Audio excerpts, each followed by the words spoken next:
إن الحمد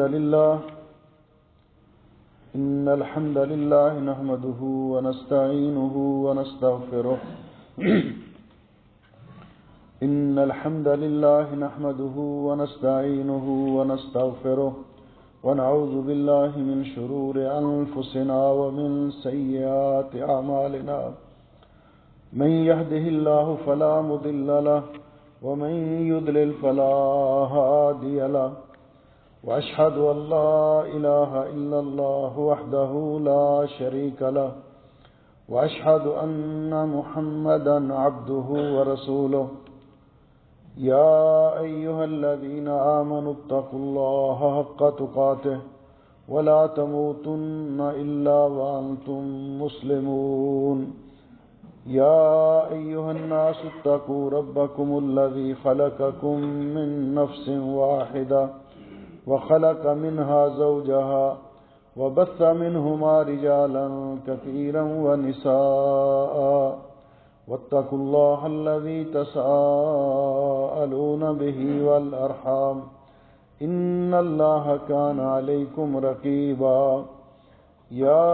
أيها الذين آمنوا اتقوا الله وقولوا قولا سديدا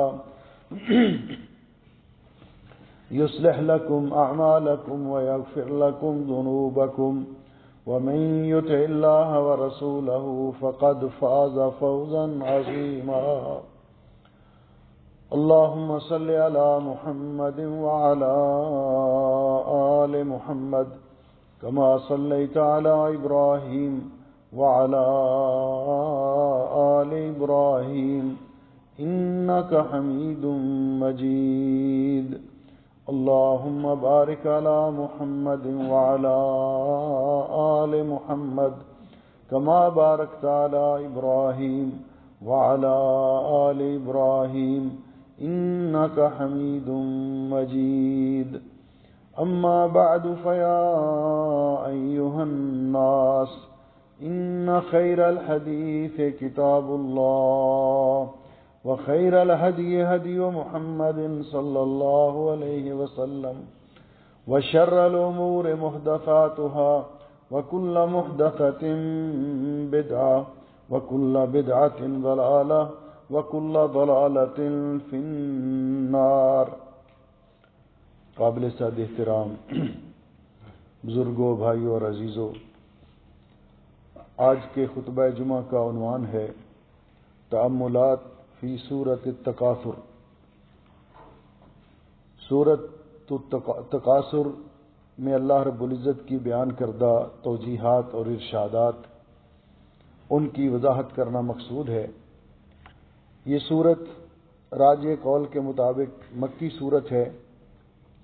اس کی 8 آیات کریمہ،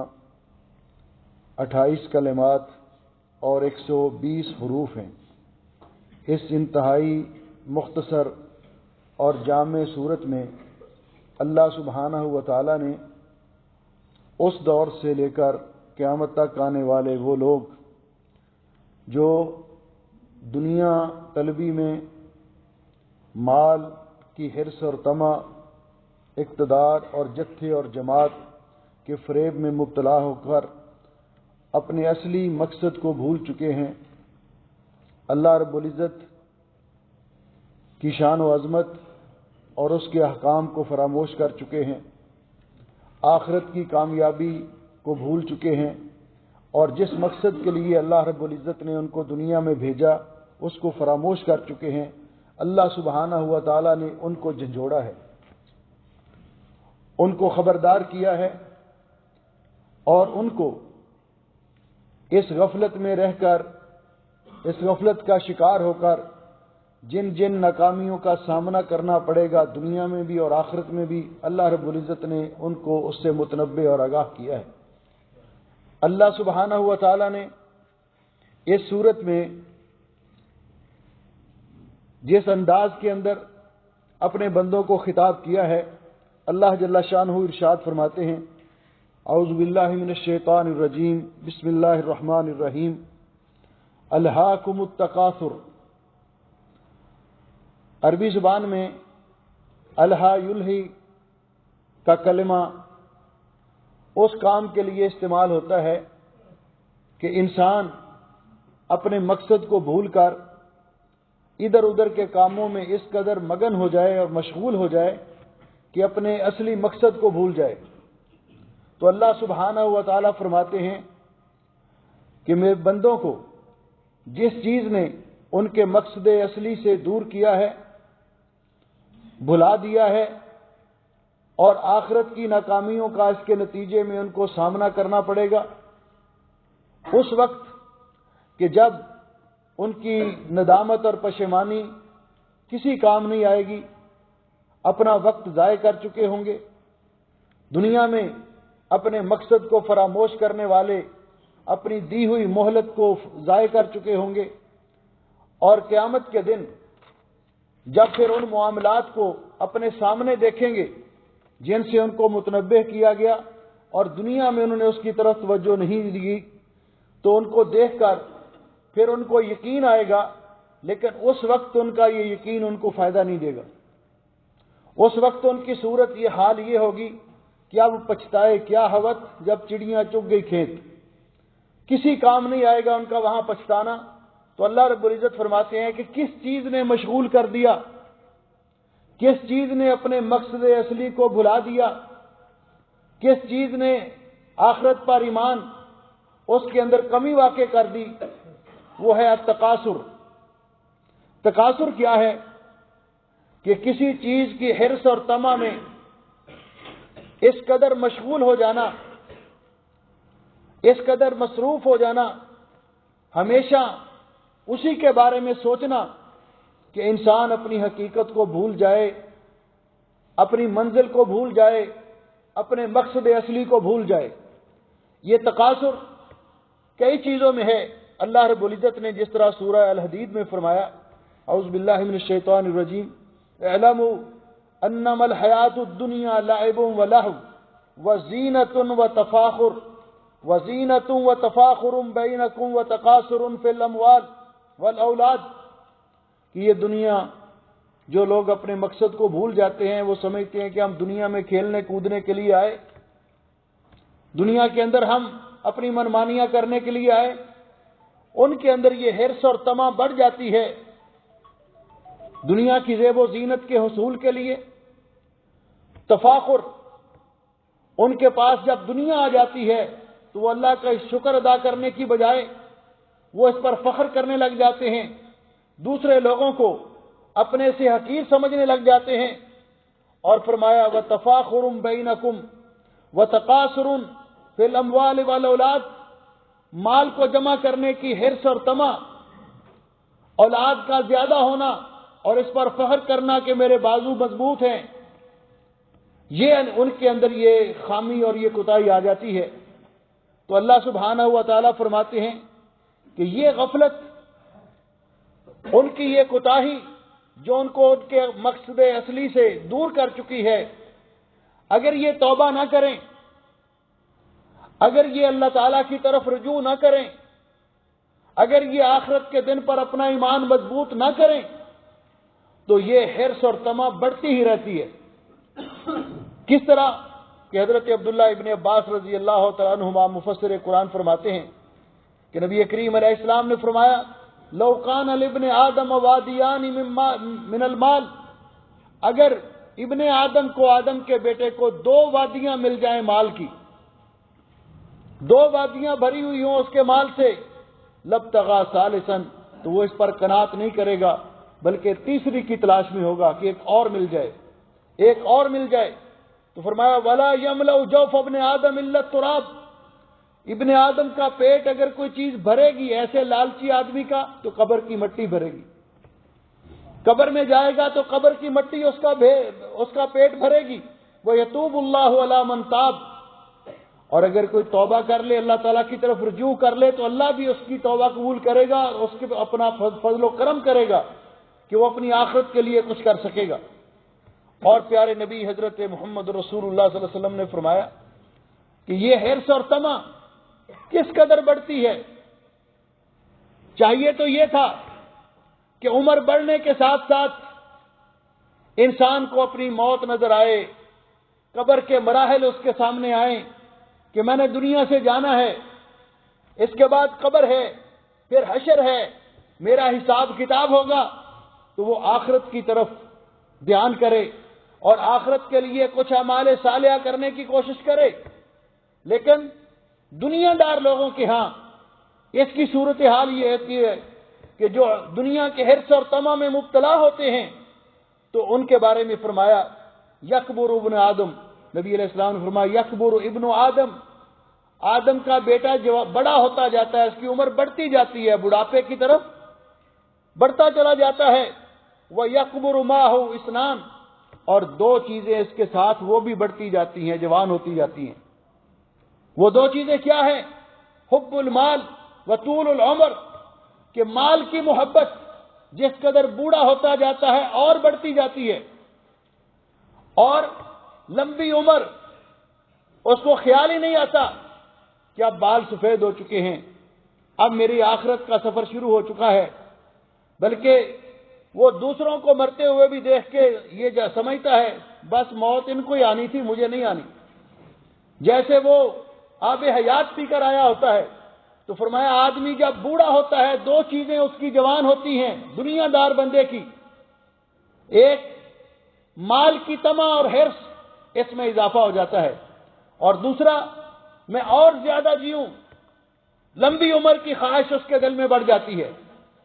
لیکن پیارے نبی حضرت محمد رسول اللہ صلی اللہ علیہ وسلم نے فرمایا یہ دنیا کا مال آپ جس قدر بھی جمع کر لیں، دنیا کا مال جس طرح بھی اکٹھا کر لیں، اس مال کے اندر، اس دولت کے اندر آپ کا ہے ہی کیا؟ پیارے نبی حضرت محمد رسول اللہ صلی اللہ علیہ وسلم نے فرمایا، حضرت ابو مطرف رضی اللہ تعالیٰ عنہ بیان کرتے ہیں کہ میں نبی کریم علیہ الصلوۃ والسلام کی خدمت اقدس میں حاضر ہوا، آپ اسی سورہ مبارکہ کی تلاوت فرما رہے تھے، اور آپ نے فرمایا یقول ابن آدم مالی مالی، آدم کا بیٹا کہتا ہے میرا مال، میری جائیداد، میرا خزانہ۔ فرمایا وَهَلْ لَكَ يَا ابْنَ آدم مِّن مَالِكَ، اے ابن آدم تیرے اس مال میں تیرا ہے ہی کیا، تیرا حصہ ہی کتنا ہے؟ وَهَلْ لَكَ يَا ابْنَ آدم مِّن مَالِكَ إِلَّا مَا أَكَلْتَ فَأَفْنَيْتَ، تیرا تو اس میں سے اتنا ہی ہے جتنا تو نے کھا لیا اور ہضم کر لیا، اور او لبست فابلیت، لباس پہن لیا اور اس کو ہنڈا لیا، بوسیدہ کر لیا،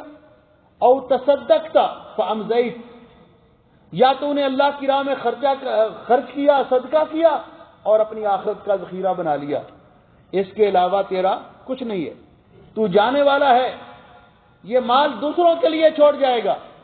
حساب تجھے دینا پڑے گا، ایسے دوسرے لوگ کریں گے، تیرے ورثاء کریں گے۔ اور حضرت ابو ہریرہ رضی اللہ تعالیٰ عنہ فرماتے ہیں ان رسول اللہ صلی اللہ علیہ وسلم قال یقول العبد مالی مالی، بندہ کہتا ہے میرا مال میرا مال، انما له من مالہ ثلاث، اس مال میں سے انسان استفادہ کر سکتا ہے تو صرف تین طریقوں سے۔ فرمایا ما اکل فافنا، جو کھایا اور ختم کر لیا، او لبس فابلا، یا پہن لیا اور بوسیدہ کر لیا، او آتا فاقنا، یا اللہ کی راہ میں خرچ کیا اور آخرت کا ذخیرہ بنا لیا، وما سوا ذالک، اس کے علاوہ جتنا مال ہے، فہو ذاہب، یہ دنیا سے جانے والا ہے، وتارکہ للناس، اور وہ مال لوگوں کا ہے، اس کے ورثاء کا ہے، اس کا نہیں ہے، لوگوں کے لیے چھوڑ کر جانے والا ہے۔ تو میرے بھائیوں اور عزیزوں، انسان جب اس حقیقت پہ غور کرے تو یہ بات حقیقت ہے کہ جوڑ بابا جوڑ تیرے کھان والے ہو۔ انسان اس مال کو جمع کرنے کی خاطر، اس مال کو میں اضافہ کرنے کی خاطر انسان اپنی فرائض سے غافل، نمازیں چھوڑ دیتا ہے، روزے چھوڑ دیتا ہے، اللہ کی عبادات سے غفلت کا مظاہرہ کرتا ہے، لیکن یہ مال بھی قیامت کے دن اس کے کام نہیں آئے گا، بلکہ اس کو حساب دینا پڑے گا، جس طرح کے پیارے نبی حضرت محمد رسول اللہ صلی اللہ علیہ وسلم نے فرمایا لا تزول قدم ابن آدم حتی یسأل عن خمس، انسان جب قبروں سے اللہ تعالیٰ ان کو زندہ کرے گا، اٹھ کر کھڑے ہوں گے، تو اس وقت تک اپنی جگہ سے پاؤں نہیں ہلا سکیں گے جب تک 5 سوالوں کے جواب نہیں دے لیں گے۔ ان میں 2 سوال مال کے بارے میں، ام مالہ من این اکتسبہ، پہلے یہ حساب دو کہ مال کمایا کیسے تھا، حلال طریقے سے یا حرام طریقے سے، جائز طریقے سے یا ناجائز طریقے سے، کیونکہ رسول اکرم صلی اللہ علیہ وسلم نے اس بات سے بھی ہمیں متنبہ کیا۔ آپ نے فرمایا یاتی علی الناس زمان، قرب قیامت ایک ایسا دور آئے گا لوگوں پر، لا یبال المرء بما اخذ المال، آدمی اس کی کوئی پرواہ نہیں کرے گا کہ مال کیسے حاصل کیا، امن الحلال ام من حرام، حلال طریقے سے کمایا یا حرام طریقے سے کمایا۔ ایک تو یہ سوال ہوگا، اور دوسرا وفیما انفقہ، مال کمانے کے بعد اس کو خرچ کہاں کیا تھا، جائز جگہوں پر، ناجائز جگہوں پر، فضول خرچی تو نہیں کی تھی، یہ قیامت کے دن اس کا حساب دینا پڑے گا۔ تو میرے بھائیوں، رسول اکرم صلی اللہ علیہ وسلم نے فرمایا کہ 2 چیزیں انسان کے دین کے لیے اتنی زیادہ خطرناک ہیں کہ انسان کے دین کا بعض اوقات صفایا کر دیتی ہیں۔ رسول اکرم صلی اللہ علیہ وسلم نے فرمایا، حضرت ابو ہریرہ رضی اللہ تعالیٰ عنہ روایت کرتے ہیں کہ رسول اکرم صلی اللہ علیہ وسلم نے فرمایا ما ذئبان جائعان ارسلا فی غنم، 2 بھوکے بھیڑیے کسی ریوڑ کے اندر اگر چھوڑ دیے جائیں اتنا وہ اس ریوڑ کا نقصان نہیں کرتے، بیفسد لہا من حرص المرء علی المال والشرف لدینہ، جتنا مال کی طمع اور حرص اور لالچ، حرص اور شرف، بڑا بننے کی خواہش، بڑا بننے کی حرص اور طمع، یہ جتنا انسان کے دین کو برباد کرتے ہیں اتنا 2 بھوکے بھیڑیے بھی ریوڑ کو برباد نہیں کرتے۔ اور جو لوگ ان ریوڑ وغیرہ کے احکام سے، ان کی باتوں سے واقف ہیں، ان سے جب پوچھا گیا کہ 2 بھوکے بھیڑیا آپ نے کیوں فرمایا، ان کا ایک بھوکا بھیڑیا ہو ریوڑ میں آئے، ایک بکری اٹھائے گا بھاگ جائے گا،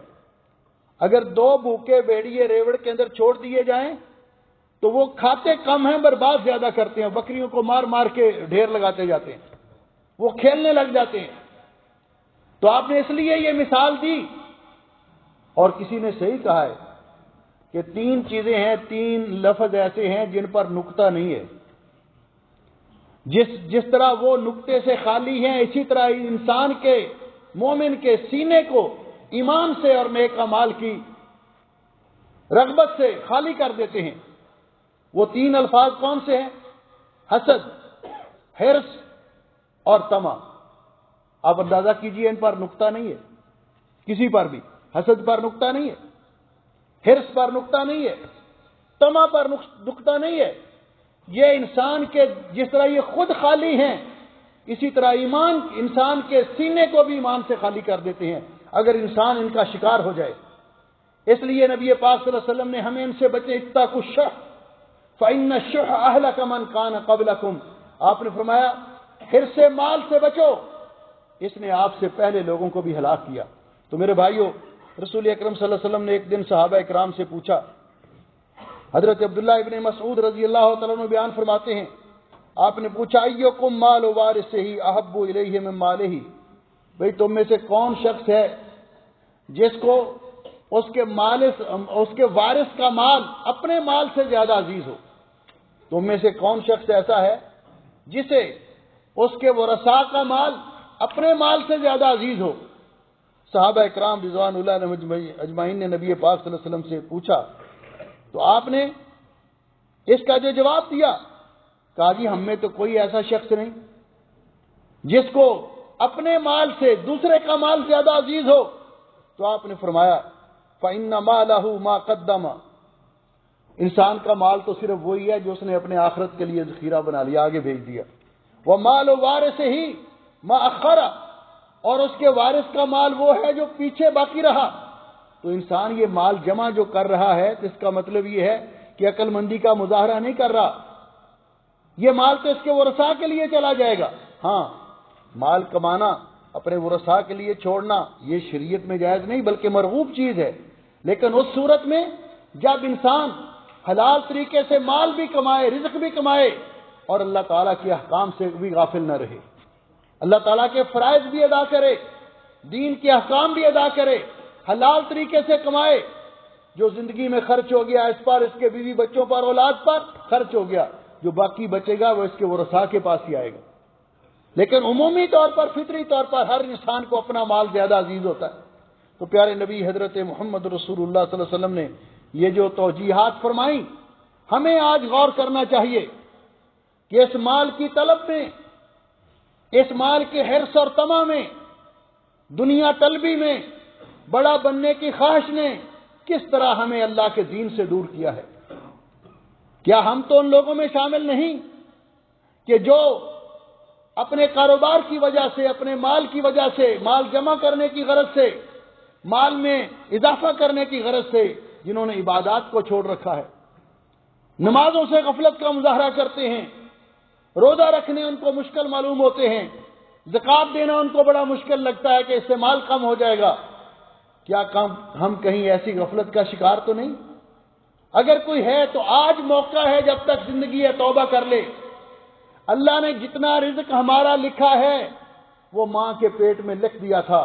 ہم اس سے زیادہ یا کم نہیں کر سکتے، اور جب تک وہ رزق نہیں کھا لیں گے اس وقت تک کسی کو موت نہیں آئے گی۔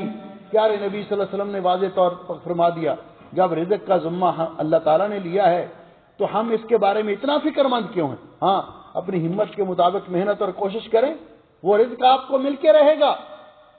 اور جو نہیں قسمت میں وہ نہیں ملے گا، جو قسمت میں نہیں ہے وہ نہیں ملے گا۔ ہمیں تو ہماری ذمہ داری تو یہ لگائی گئی کہ ہم دنیا میں رہ کر اپنی آخرت کو سنواریں، اپنی آخرت کے لیے زیادہ راہ جمع کریں، ہمیں اس کی فکر ہونی چاہیے۔ اس کے بعد اللہ رب العزت فرماتے ہیں، الہاکم التکاثر حتی زرتم المقابر، اس قدر تمہیں غفلت کا شکار کر دیا حرص طمع نے کہ تم نے قبریں جا دیکھی، قبر تک یہ چیزیں پیچھا نہیں چھوڑتی۔ اس کے بعد اللہ رب العزت تنبیہ کرتے ہیں، وعید سناتے ہیں، کلا سوف تعلمون، کوئی بات نہیں، اگر کوئی آدمی ان چیزوں میں پڑھ کر ہماری یاد سے غافل ہے، آخرت سے غافل ہے، تو وہ کسی کا نقصان نہیں کر رہا۔ کلا سوف تعلمون، ہرگز نہیں، ان قریب تم جان لو گے، ثم کلا سوف تعلمون، پھر اللہ تعالیٰ نے وعید شدید اس پر اضافہ کرتے ہوئے فرمایا، پھر تمہیں ہم متنبہ کرتے ہیں کہ ان قریب تم جان لو گے، کلا لو تعلمون علم الیقین، اللہ تعالیٰ فرماتے ہیں ہرگز نہیں، اگر تم علم یقین کے طور پر اس چیز کو جان لیتے۔ علم کے علماء نے 3 مراتب بیان کیے، علم الیقین، حق الیقین اور عین الیقین۔ تو اللہ تعالیٰ فرماتے ہیں اگر تم اس کو علم یقین کے طور پر جان لیتے، لَتَرَوُنَّ الْجَحِيمَ، کہ ہم اس کو علم یقین کے طور پر آپ جان لیں کہ تمہیں جہنم کو دیکھنا پڑے گا، جہنم تمہارے سامنے آئے گی۔ اگر دنیا میں تم اس کا احساس کر لیتے تو جہنم سے بچنے کا سامان کر لیتے، لیکن آپ مانیں یا نہ مانیں، آپ کو اس بات سے متنبع علم یقینی حاصل ہونا چاہیے کہ تمہارے سامنے اگر تم اسی طرح دنیا سے گئے، غفلت کا شکار ہو کر، اللہ کی یاد سے دور، عبادات سے غافل، دنیا طلبی میں مشغول رہے، تو پھر جہنم تمہارے سامنے ہے، تم ضرور دیکھو گے جہنم کو۔ پھر فرمایا لَتَرَوُنَّ الْجَحِيمَ ثُمَّ لَتَرَوُنَّهَا عَيْنَ الْيَقِينِ، پھر آپ جہنم کو دیکھیں گے عین یقین کے طور پر، یقین کی آنکھ کے ساتھ۔ کیا مطلب؟ کہ جو شخص دنیا میں غفلت کا شکار رہا، دنیا کے اندر اس نے اللہ تعالیٰ کے احکام کی پرواہ نہیں کی، اپنی منمانی کی، اس کے پاس مال و دولت چاہے جتنا ہی زیادہ کیوں نہ ہو، وہ کتنا ہی بڑا کیوں نہ ہو، آخرت کے اندر اس کے لیے ناکامی ہی ناکامی ہے، کیونکہ آخرت کے اندر صرف 2 ٹھکانے ہیں، ایک نیک لوگوں کا ٹھکانہ جو جنت ہے،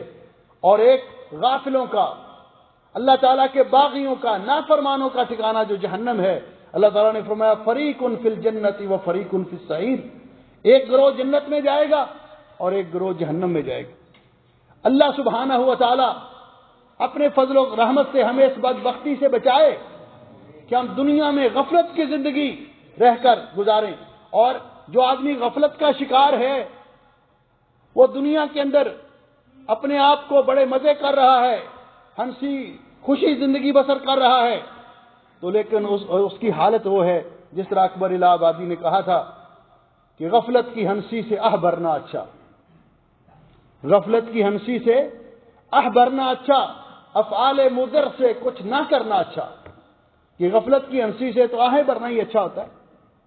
برے کام نقصان دہ کام کر ان سے تو کچھ نہ کیا جائے تو اچھا ہوتا ہے۔ اکبر نے سیکھا ہے اہل غیرت سے یہی،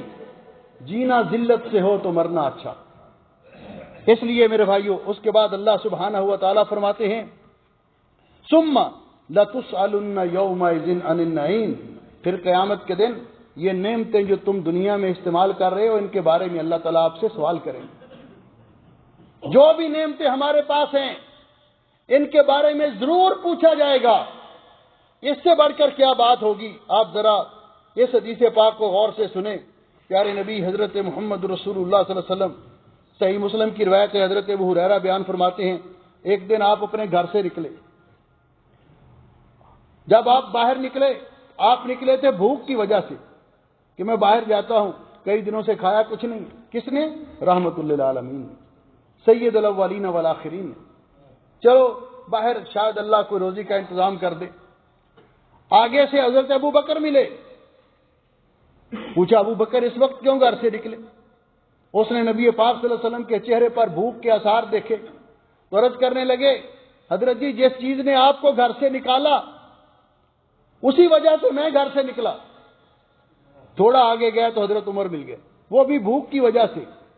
یعنی رسول اکرم صلی اللہ علیہ وسلم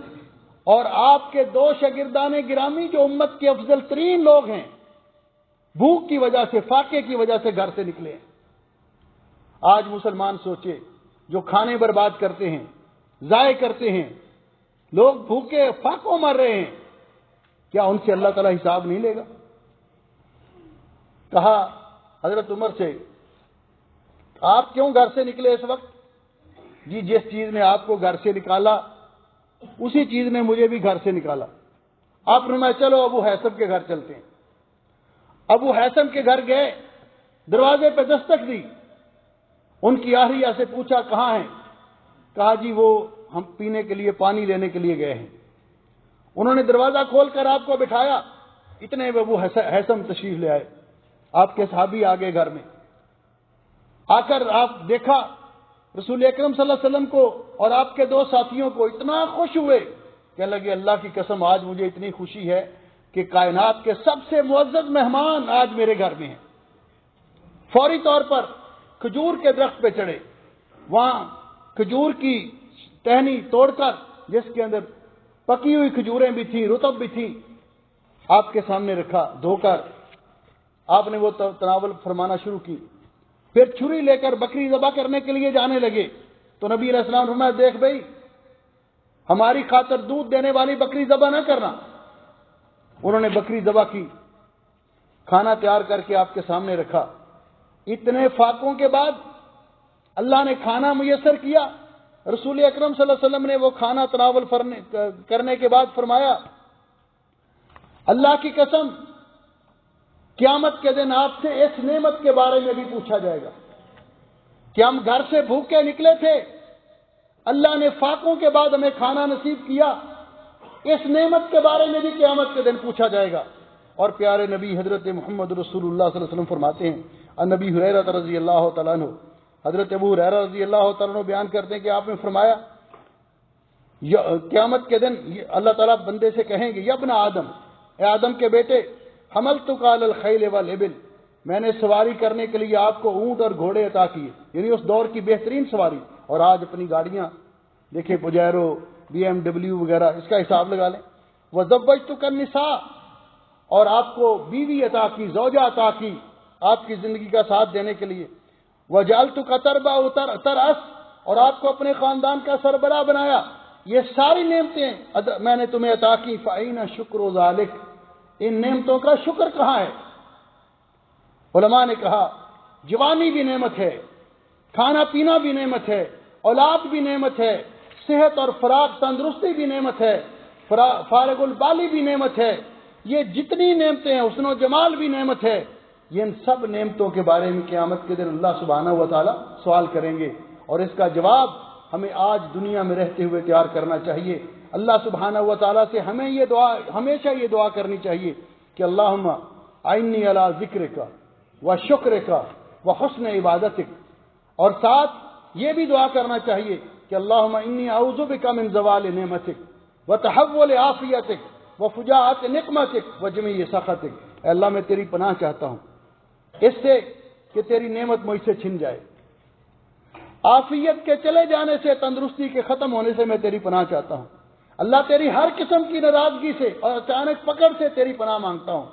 انسان کو ہمیشہ یہ دعا کرنی چاہیے۔ اللہ سبحانہ و تعالی ہمیں اس دنیا میں رہتے ہوئے اپنی آخرت کے بارے میں بھی فکر کرنے کی اور سوچنے کی اللہ توفیق دے، اور کوشش کرنی چاہیے کہ ہم نے دنیا میں تو جو کچھ مل گیا، دنیا تو ہماری بن گئی، اللہ نے بنا دی، لیکن آخرت کے لیے ہمیں ڈیوٹی لگائی ہماری کہ ہم اپنی آخرت کے لیے کچھ کریں، آخرت کو سنواریں۔ ہم نے اپنی آخرت کے لیے کیا کیا ہے؟ جو بو گے سو کاٹو گے۔ جو کوئی یہاں عمل کرے گا اس کا نتیجہ آخرت میں پالے گا۔ اچھے اعمال ہوں گے تو اچھا نتیجہ ملے گا، برے اعمال ہوں گے تو برا نتیجہ ملے گا۔ انسان غور کرے کہ انسان کے اعمال کیسے ہیں، اور قیامت کے دن اس کو نتیجہ، اس کے نتیجے میں اس کو اس کی جزا کیا ملے گی۔ اللہ تعالی ہمیں اعمال صالحہ کی توفیق بخشے اور برے اعمال سے بچائے، اور ہمیں جنت الفردوس جیسا انعام عطا فرمائے اور جہنم جیسی سزا سے اللہ محفوظ فرمائے۔ اقول قولی ھذا استغفر اللہ لی ولکم ولسائر المسلمین من کل ذنب واتوب الیہ فاستغفروہ انہ ھو الغفور الرحیم۔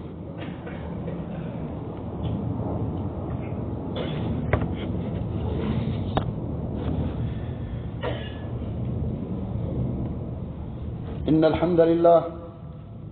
لله نحمده ونستعينه ونستغفره ونعوذ بالله من شرور انفسنا ومن سيئات اعمالنا، من يهده الله فلا مضل له ومن يضلل فلا هادي له، اشهد ان لا اله الا الله وحده لا شريك له واشهد ان محمدا عبده ورسوله۔ اما بعد، محترم بھائیو اور عزیزو، آپ جانتے ہیں کہ آج 7 فروری سن 2025 ہے۔ اگلا جمعہ جو آ رہا ہے وہ 14 فروری کو آ رہا ہے۔ غیر مسلموں نے، مغربی تہذیب نے ہمارے معاشرے کے اندر بے حیائی کو فروغ دینے کے لیے، برائی کو پھیلانے کے لیے 14 فروری کا ایک دن مقرر کیا ہے جسے وہ ویلنٹائن ڈے کا نام دیتے ہیں۔ اگرچہ اس بری رسم سے، جس میں نوجوان لڑکے اور لڑکیاں ایک دوسرے کو تحائف دیتے ہیں، ہم ان کی سنت پر عمل کر کے سرخ لباس پہنتے ہیں، سرخ پھولوں کا تبادلہ ہوتا ہے، یہ ساری کی ساری ایسی رسمیں ہیں جو غیر مسلموں نے مسلمان معاشرے کے اندر بے حیائی کو فروغ دینے کے لیے اور پھیلانے کے لیے اس پر وہ اپنا پیسہ بھی صرف کرتے ہیں، اور ان کے کرندے مسلم معاشرے کے اندر یہ چیزیں پھیلانے کی کوشش بھی کرتے ہیں۔ تو مسلمان کو بحیثیت مسلمان، خواہ وہ باپ ہے یا ماں ہے یا بھائی ہے یا ٹیچر ہے، کسی بھی شعبے سے تعلق رکھتا ہے، اس کے آگے